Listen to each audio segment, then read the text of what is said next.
Fas'a gidiyorum efendim. Marrakeş'e doğru Budapeşte'den gidiyorum. Kız kardeşim İstanbul'dan şu anda havada. O benden önce varacak.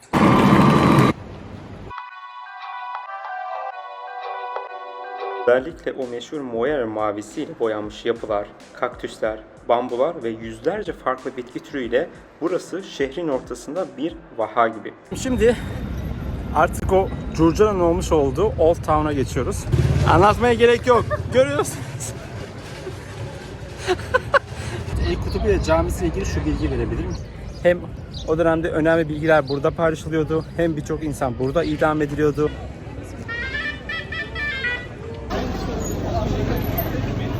İç bakalım beğenecek misin?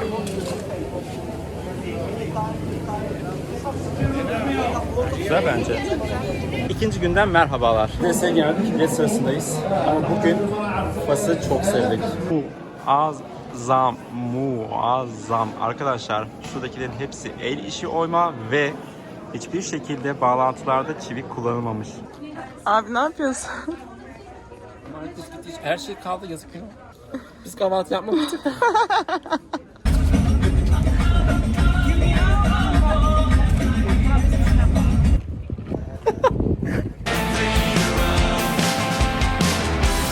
Evet, bu vejetaryen tajin çorbamız ve pilavımız.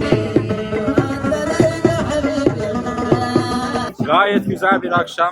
Tura verdiğimiz para kuruşuna kadar değdi.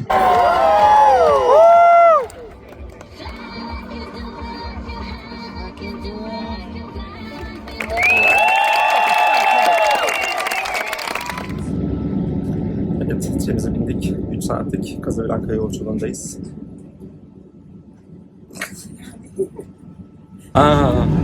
Ne diyeceğiz? 1, 2, 3.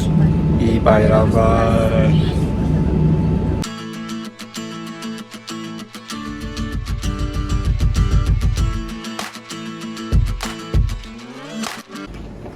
Bienvenue à Casablanca. Ça va? Ça va bien et toi? Oh, ça va. Merci madame. Efendim, Casablanca'ya hoş geldik. Hava sıcak, bienvenue. Nihan Fransızcayı söktü. Şöyle trenitten selfie alalım, gel. Casa Voyageur durağında indik arkadaşlar. Bir de Casa Port var. Ama burası merkeze daha yakın, aklınız olsun. Casa Voyageur diye geçiyor. Evet efendim, rotamızın ilk durağı Arab League Park diye geçen bir park aslında. Park çok güzel, çok büyük, güzel de bir park. Ama biz şu anda Kurban Bayramı 1. gününde Casablanca'dayız ve dolayısıyla da parklar zaten genel olarak Fas'ta çoğu şehirde akşam 6'da 7'de kapanıyor. Burası da akşam 7'de kapanıyor gözüküyordu ama herhalde bugün bayram diye kapalı park. Böyle güzel bir yürüyüş yapabileceğiniz alan diyebilirim.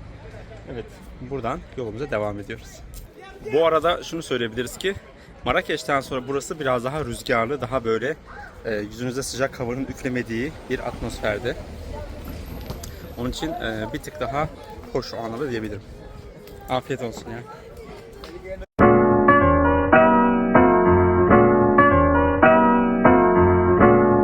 Evet, parkın hemen yanında böyle 200 metre ilerisinde aslında böyle bir Sacré-Cœur, çok güzel Fransızca telaffuz ediyorum, katedrali var. Fransa'da da aynı şekilde Sacré-Cœur Bazilikası var arkadaşlar. Ama maalesef şu anda ziyarete açık değil. Onun dışında da katedralde daha çok opera, konser gibi faaliyetler için kullanılıyor diye bilgi aldım.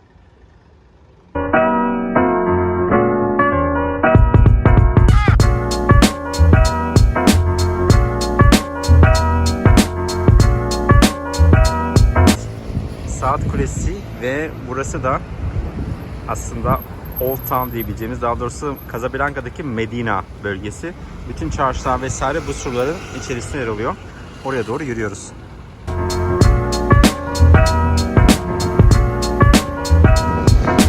Evet efendim, çarşıya geldik ama Kurban Bayramı'nın ilk günü olduğu için bütün buradaki dükkanlar da kapalı. Belki akşama doğru açılabilir ya da ikinci güne itibaren açılabilir. Ama şöyle bir şey, bütün dükkanlar kapalı olduğu için de buranın böyle boş hali görmek de güzel oldu. Şimdi paylaşacağım çünkü bütün dükkanların kapıları aynı ahşap kapılara sahip. Şimdi gösteriyorum. Evet bakın. Çok iyi.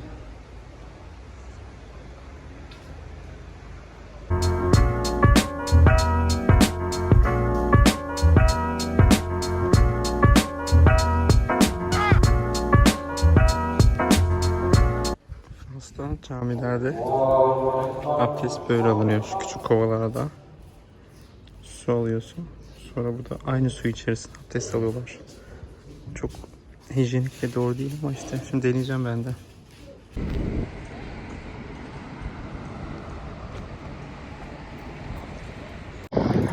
Ve ikinci Hasan Camii gözükmeye başladı. Hemen Atlas Okyanusu'nun yanında, çok güzel esiyor ve oraya doğru gidiyoruz. Evet, Hasan Camii'nin hemen önünde insanlar yüzüyorlar ama çok dalgalı bir su var. Ama yine de bir ayağımızı sokalım derseniz belki denenebilir. Ama onun dışında bir de buraya birazcık daha uzaklıkta şöyle vesaire gitmek gerekiyor, bir plaj var. Ama yaklaşık buradan 45 dakika kadar yürüme mesafesinde diye biliyorum.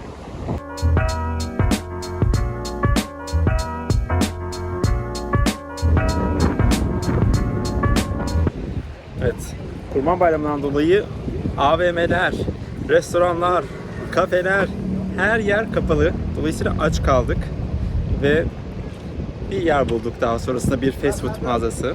Çok sevdiğimiz bir mağaza değil. Oraya gitmiş olduk. Dolayısıyla orada yemek bulduk ve şimdi de ne yapalım dedik. Casablanca'da plaja geldik. Bir ayağımızı okyanus suyuna sokalım istedik.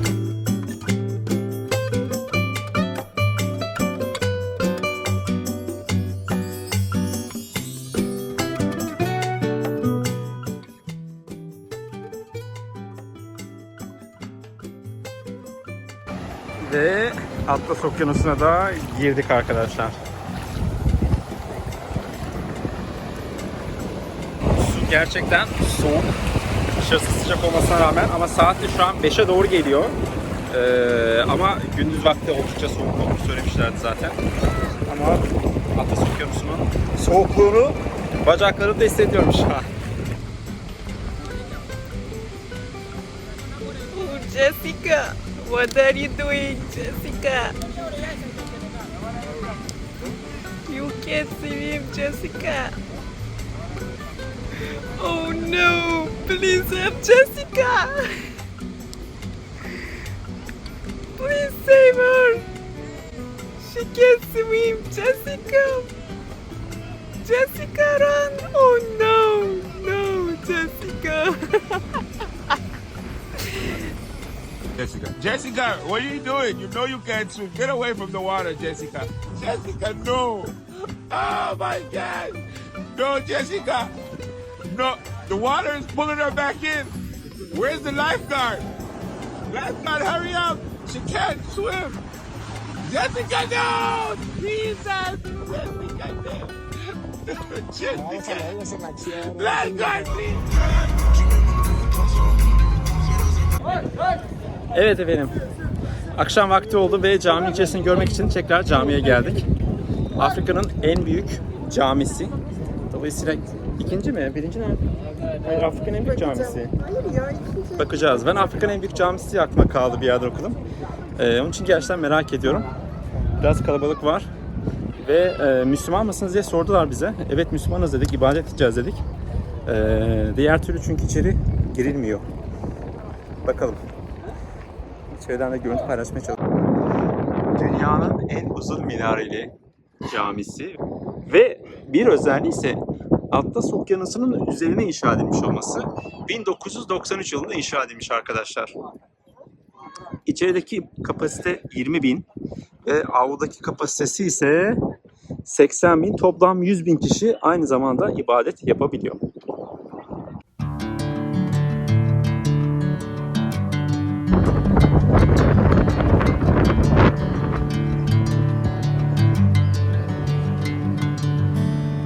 Çok hoş. Atlas Okyanusu'na karşı böyle bir namaz kılmak.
Camii arkamızda.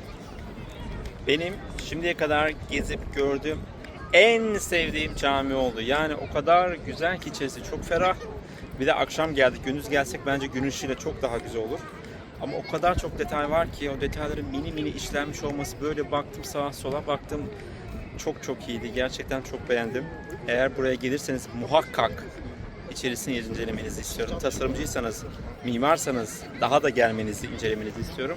Ben çok beğendim. Bu da kardeşim. Ya, sen beğendin mi gerçekten? Yani güzeldi ama şu ana kadar gittiğim en muazzam değil. Ama en muazzam hangisi onu da bilmiyorum. Belki aşağı katta daha çok detaya baktım, o yüzden de olabilir. Belki bilmiyorum. Yukarıdan çok Süleymaniye incelenmedim. Camii ben çok seviyorum. Süleymaniye çok güzel ama ondan sonra herhalde bu diye düşünüyorum ben. Güzeldi. Bu kadar. Haydi görüşürüz. Merhabalar efendim. Casablanca'dan Fes'e doğru tren yolculuğu yapıyoruz. Yaklaşık 4 saat sürüyor ve yarım saatlik yolculuğumuz kaldı. Dün maalesef Kurban Bayramı'nın ilk günü olduğu için Casablanca'da neredeyse her yer kapalıydı. Hatta her yer kapalıydı diyebilirim. %98 mekanlar kapalıydı. Yiyecek yer bile zor bulduk. Dolayısıyla bugün Kurban Bayramı'nın ikinci günü ve Fes'te olacağız. Fes'te bir tam günümüz olacak. Bu gece Fes'te kalıp ertesi gün yarın sabah erkenden Marrakeş'e doğru tekrar trenle yola çıkacağız ve yaklaşık 7 saat yolculuk yapacağız.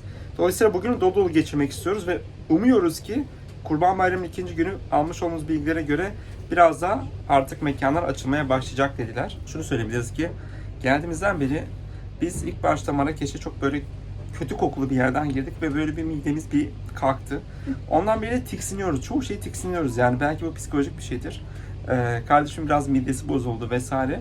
Dolayısıyla geldiğimizden beri son 4-5 gündür oturup da güzel bir dediğimiz bir yemek yemedik. Çorbasıyla, ne bileyim karbonhidratıyla vesaire.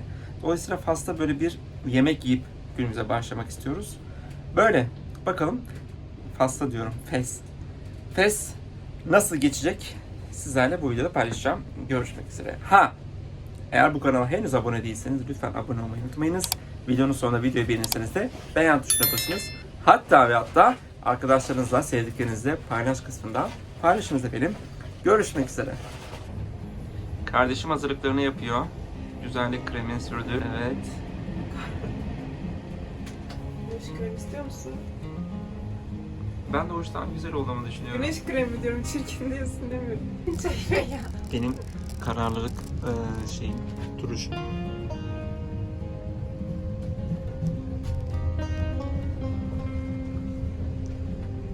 Krem nasıl sürüyor? Yüzünüzü gel.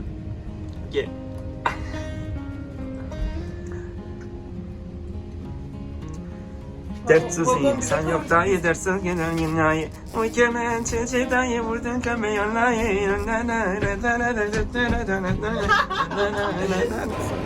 Welcome to Fes. Ay, bienvenue.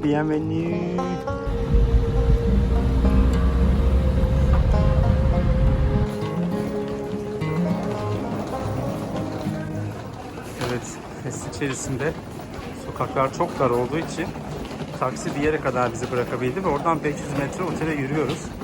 Çarşılar hep bu şekilde dar ve telefonlar çekmiyor genelde. Onun için de kaybolmak çok kolay. Ve klasik bir Riyad otel. Şu anda yeni geldik. Check-in yapacağız. Check-in dediğim de yani. Ama güzel bir ortam var. Ama yani yollar çok enteresan. İlk izlenimimi söylüyorum. Çok enteresan. Yani o kadar dar sokaklar ki yani Venedik gibi ama çok daha darı. Yani klostrofobik hissedebilirsiniz. Sadece böyle bir kişinin yürüyebileceği sokaklardan geçerek otele geldik. Buradan olayı bu zaten. Nihal sen bir şey söylemişsin. Ama videolardan hep öyle görüyordum zaten. Yolları kötü oluyor. Gelince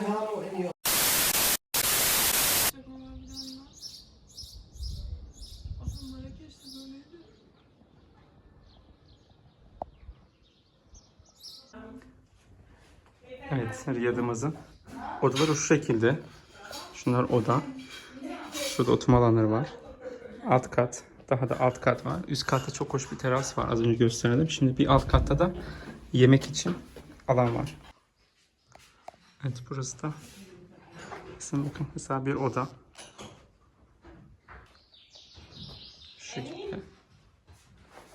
Şurası da yemek yediğinden alanlar. Böyle bir küçük bir alan. Buraya eşyalarını satışıyorlar bilmiyorum çünkü sokaklar çok dar. Şimdi size sokakları göstereceğim. Evet. Otelimizin giriş kapısı. Ve sokağa arkadaşlar. Yan yana gidemezsiniz. Bu kadar dar.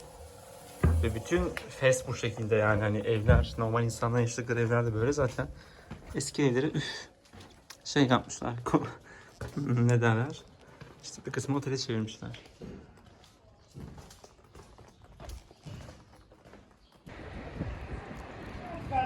Ve evet karşımızda Bab el Benjoul gibi bir mavi kapı. Evet. Ve çarşıya doğru giriş yaptık.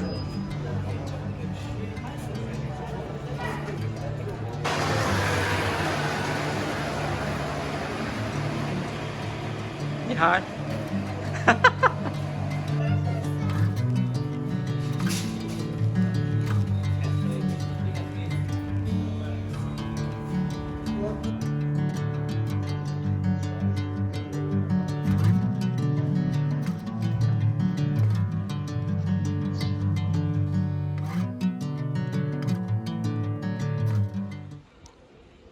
Evet, meşhur tabakhaneler. Kokusunu anlatmaya gerek yok.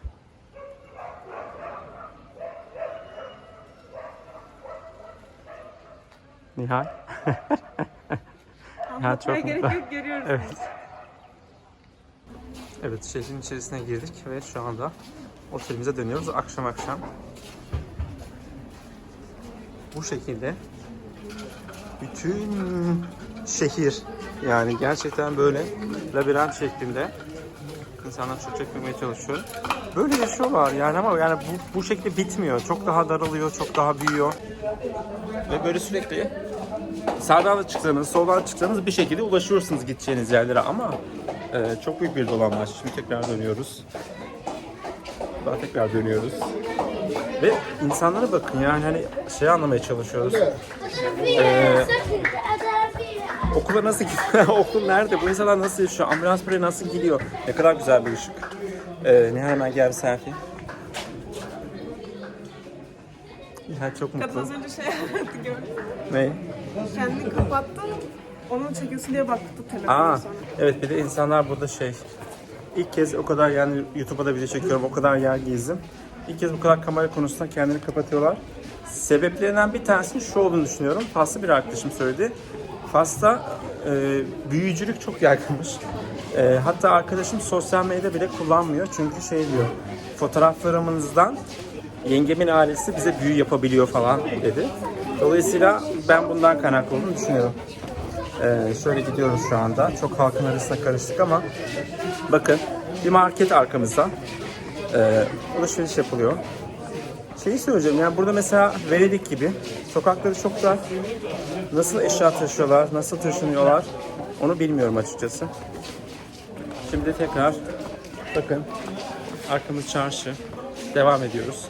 Böyle yani hani böyle 2 saat 3 saat gezebilirsiniz. Daha da fazla hatta. Bilmiyorum çok değişik geldi bize. Birazcık böyle aslında ortamı görmeniz için de fazladan uzun uzun konuşuyorum. Bakın mesela burada bir mağaza var. Ondan sonrasında çünkü devam ediyor. Gösteriyorum.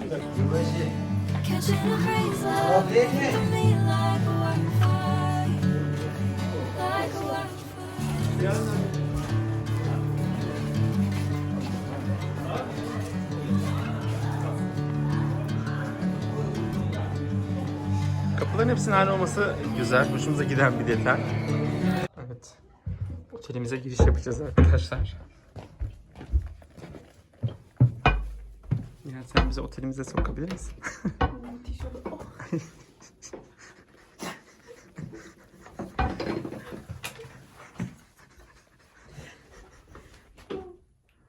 Kitlemeyeceğim herhalde. Yok tamam geç. Kafamı çarptım.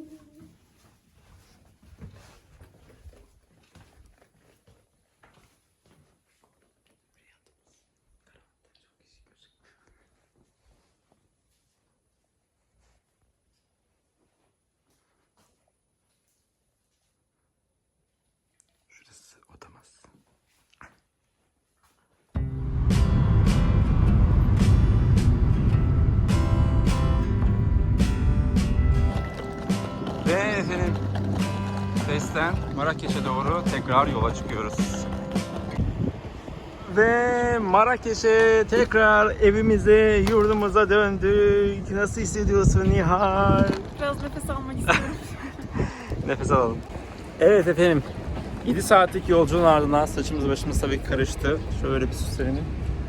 Marrakeş'e geldik. Fena değildi yolculuk bence. Yani güzel geçti. Sabah erken bindiğimiz için birazcık uyuduk vesaire. Ama böyle şey gibi. Açıkçası Fes'ten sonra Fes bizim için birazcık sancılı geçti. En son bir değerlendirme yapacağız illaki ama böyle İstanbul'a gelmiş gibi hissediyorum. Sanki yani bildiğim bir yer. Daha çok nefes alabildiğim, kokmayan nispeten bir yer olduğu için şu an Marrakeş'e geldiğimizden dolayı yüzümüz gülüyor. Hemen otelimize yerleşeceğiz. Bir duş alıp kendimize gelmemiz gerekiyor çünkü Fes'te Riyad'da kaldık ve hani duş bile almak istemedik açıkçası, böyle bir deneyimdi. Hatta biz Marrakeş'te de Riyad'da kalalım, hani Riyad'da işte Marrakeş'in dışarıdan çok kötü ama içi çok güzel vesaire. Yok canım. Yani ben ki her yerde kalmışımdır şimdiye kadar. Bütün kokularla vesaire her şeyle birleşince bir de konaklamamızı böyle hani tamam kültürel değişiklik ama bu kadar olsun istemedik. Dolayısıyla iptal edip kendimize daha güzel bir şımartmak için bir otel tuttuk. Oraya gideceğiz. Aslında bu da Riyad gibi ama birazcık fancy bir Riyad diyebilirim. Umarım bizi mutlu eder. Şu an oraya doğru gidiyoruz. Ve Marrakeş'teki Riyad'ımız arkadaşlar. Riyad otelimiz. Gerçekten çok daha güzel. Ama dışı bunun da yani çok kötü. Bakın şuradan ben göstermeye çalışayım hatta. Yani dışarıdan etraf kötü olduğu için buranın kendi dokusu bu. Bakın etrafı şu. Görüyor musunuz? Tüm gerçekliğiyle. Ama bakın diğer otellere bakın. Şurada da çok güzel bir otel var. Havuz var. Yani minik havuz ama olsun yani hani. Şöyle. Şimdi çıkıyoruz, yemek yiyeceğiz. Çok acıktık. Marrakeş'te çok güzel yemek yerleri de var. Böyle Avrupa'yı restoranlar olanlar da var. Onlardan bir tanesine gidiyoruz. Yerel lezzetler şu an için kenarda beklesin bize. Bakın kaldığımız otel burası. Ve otele geçiş yolunu gösteriyorum size. Ve burası için gayet normal. Yani bu. Biz artık çok alışık. İlk başta ne oluyoruz diyorduk ama bütün sistem bu şekilde. Çok güzel bir restoran var mesela ama yolu öyle. Ve kaldığımız otel direkt çarşının içerisinde. Bu sefer böyle içeride kalmayı tercih ettik. Şimdi yemek yerine gidiyoruz. Limoni isimli bir kafeye, restoranta gidiyoruz. Evet. Çarşıda şöyle bir tane küçük medrese gördük. Aslında içerisi türbe. Ama burada bakın ne yazıyor. Müslüman olmayın, girişi yasak. Müslümanları sadece kabul ediyorlar. Girişte de sordular Müslüman mısınız diye ve ona göre aldık. Evet. Abdelaziz Tebba'nın türbesi. Ama tam özelliğine bakalım neymiş.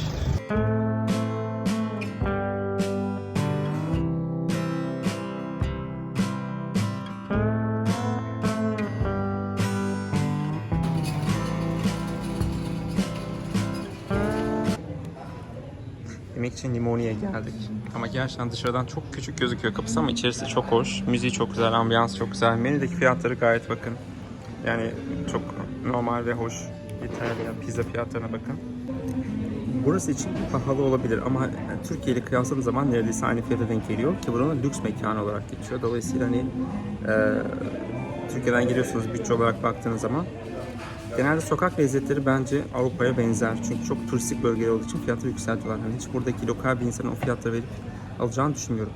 Ama bu tür restoranlarda ise buranın şık restoranlar olmasına rağmen Türkiye'deki fiyatlara benzer. Çok rahat 500-600 liraya çok bir pizza yiyebiliyorsunuz. Ama burası için pahalı tabii ki. Evet, restoranın girişi şu arkadaşlar. Dışarıdan hiçbir şey anlaşılmıyor. Ama içerisi gerçekten tatlıydı, güzeldi. Evet efendim. Neydi o kadının ismi? Muhteşem Değişimi. Süreyya'nın Muhteşem Değişimi. Berbere gittim. Çünkü dönünce burada hemen Hollanda'da bir eğitime gideceğim için orada vaktim olmayacak. Ama faullerim ilk kez bu şekilde böyle sıfır aldı. Bir eyvah dedim ama sonrasında sağ olsun adam toparladı. Evet, hasta bir berber taşıda olduk.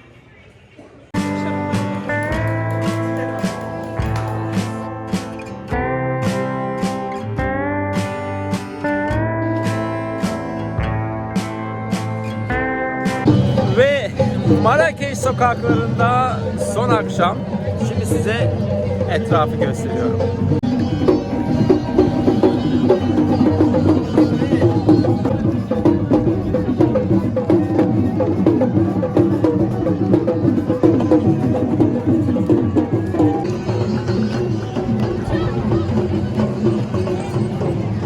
Seni takip ediyoruz. Marrakeş neydi bu meydan adı? Jamal El Fena. Cemal El Fena meydanından Öyle okunuyorsa tabii. bilmiyoruz. Nihal'i takip ediyoruz.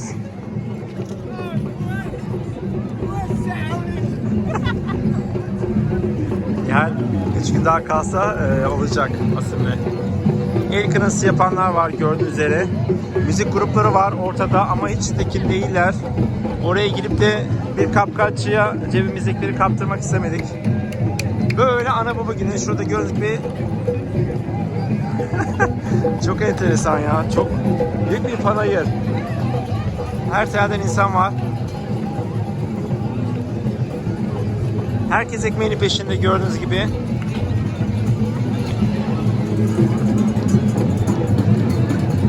Bu arada terastaki kafeler vesaire çok hoş oluyor. Yani böyle burası, yani şu meydan, orada tıraşım.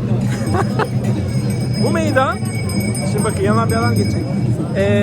Ana baba günü her yer çok karışık ama öyle mekanlar var ki yani Avrupa'da gördüğünüz mekanların aynısı yani. Hem tasarım olarak hem menüsü olarak, müzik olarak çok iyi mekanlar da var. Dolayısıyla hani turistleri cezbeden nokta bu. Kendine uygun bir şeyler de bulabiliyor. Bu şekilde çok farklı bir ortama da girebiliyor.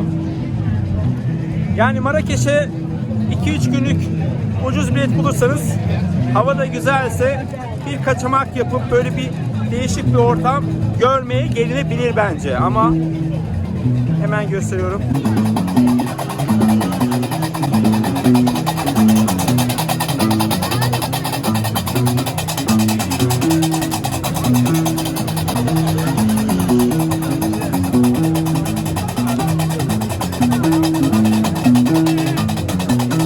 Ve ara sokakta adresini yazacağım. Fotoğraf çekilebiliyorsunuz arkadaşlar. Şu şekilde. 60 dinar yani 6 euroya denk geliyor. Günaydınlar efendim. Son kahvaltımızda ben yine Moroccan Tea'den yana şansımı denedim.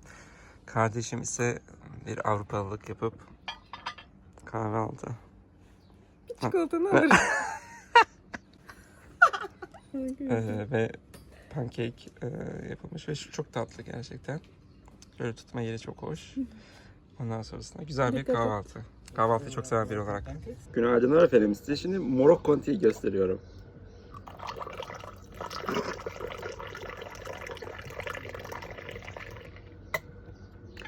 Köpük olacak üzerinde. Biz gerçek Morokkolular, Faslılar çayı böyle içeriz. Köpüğü ne kadar çoksa o kadar kıymetlidir. Afiyet olsun. Efendim son günümüzdeyiz. Kahvaltımızı yaptık çok güzel. Gördüğünüz üzere Moroccan Tea'yi de size tanıttım. Şimdi burada Bahai Palace var arkadaşlar. Fas ve İslami sanatın en çok görülebildiği, şimdiye kadar korunmuş nadide eserlerden bir tanesi. Oraya doğru yürüyoruz. Son güne bıraktık onu.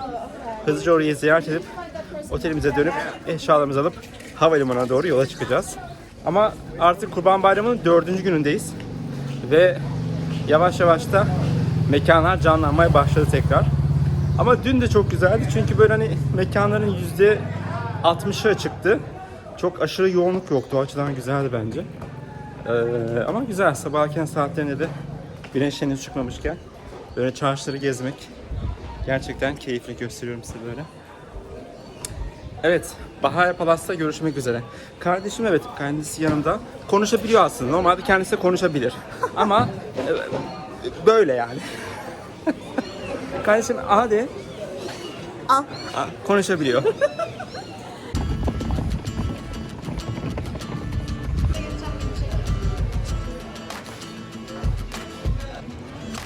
Ve sabah vaktinde Jamal El Fena Meydanı arkadaşlar.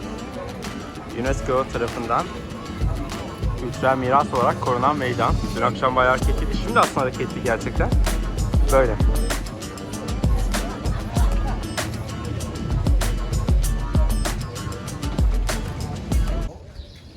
Evet, Bahaya Palas'a geldik. Arkadaşlar biletler gördüğünüz gibi yetişkin 100, çocuklar 50.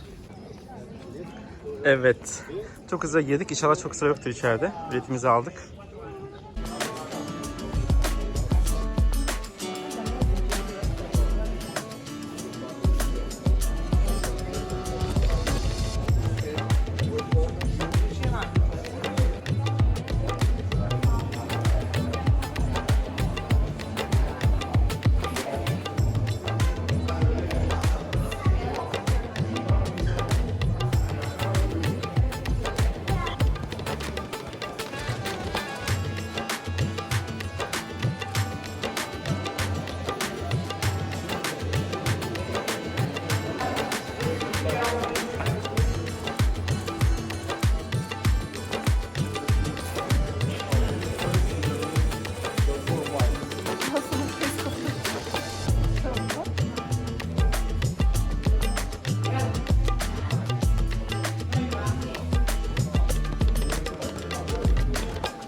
Efendim şu anda saraydan çıktık.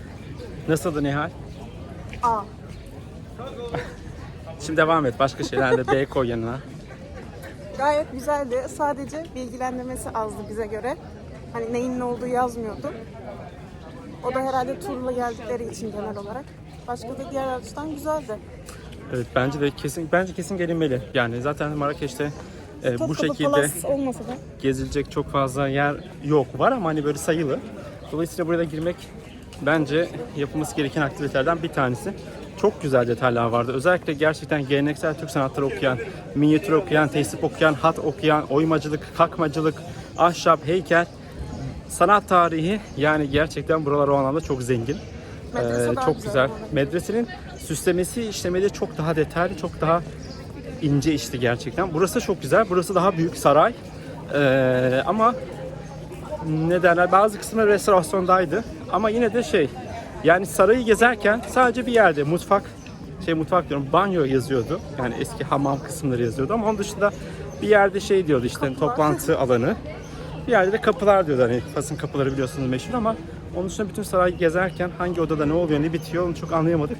Eşya olmayan bir ara bu arada, yani eşya yok sarayda. Sadece odalar var ve işlemeler var. Çok güzel bahçesi var. Dolayısıyla en az 1 saat harcayacaksınız buraya. Buna göre plan yapabilirsiniz.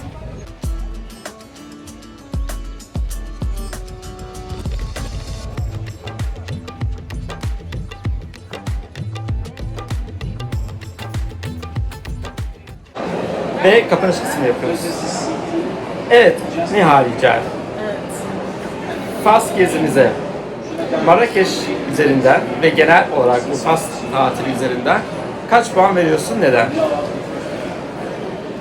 Bunun üzerinden değerlendiriyorum. Evet.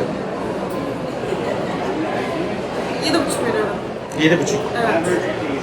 Peki sence Marrakeş'e gelinmeli mi? Marrakeş'e gelinmeli bence. Zaten en çok Marrakeş'i sevdik genel olarak.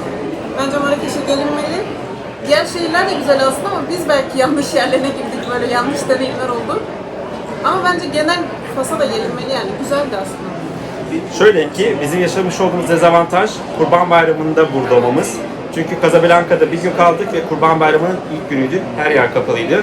Feste ikinci günündeydik.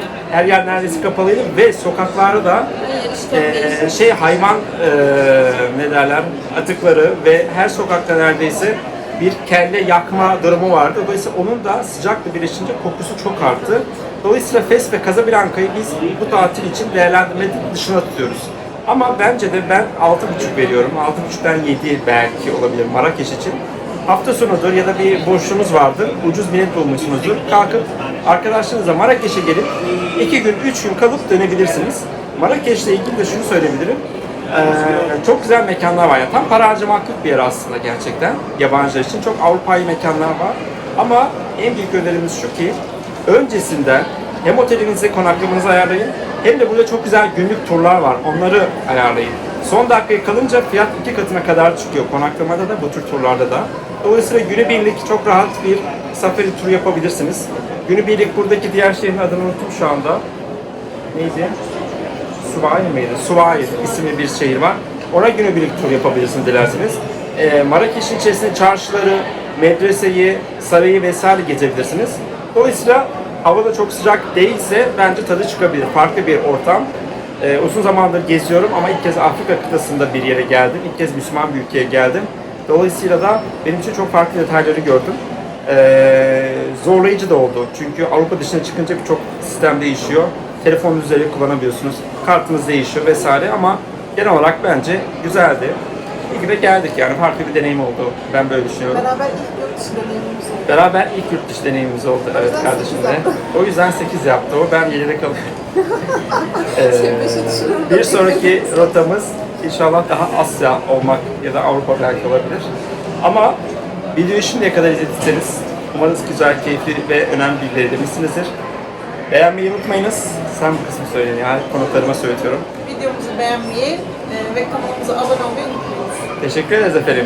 Sağlıcakla görüşmek üzere.